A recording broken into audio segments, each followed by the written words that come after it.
New at noon, the Department of Corrections is releasing new details on an investigation involving inmates scamming military service members on dating sites.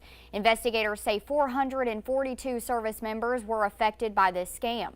News 19's Jacob Reynolds is at the Department of Corrections in Richland County now with the details on the indictments released today. Jacob.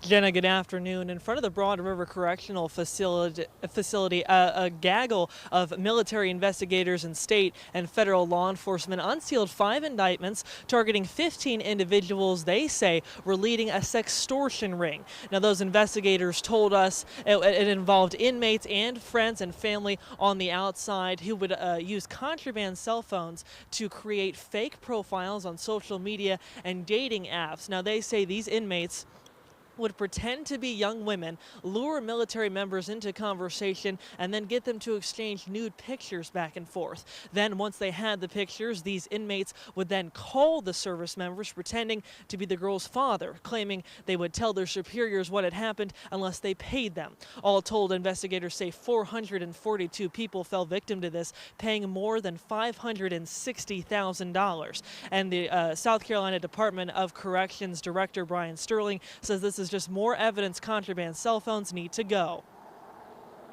What the citizens of South Carolina need to know, and the citizens of this country need to know, is that folks that they read about in the front pages of the paper and they hear about the guilty verdicts are coming to the departments of corrections across this country.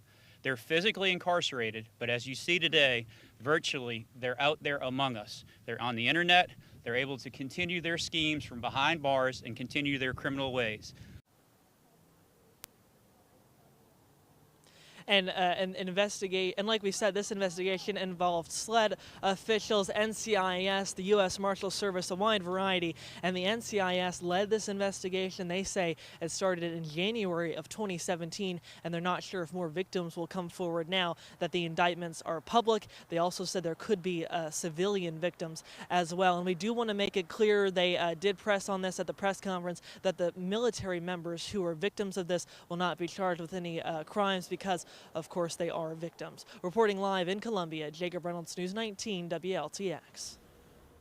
Thank you, Jacob. More than 250 additional people are being investigated and may also face charges. Here are some of the South Carolina inmates charged in this investigation: Wendell Wilkins, Jimmy Dunbar, David Dempsey, Antwine Matthews, and Rakeem Spivey. We will continue to keep you updated as the investigation continues.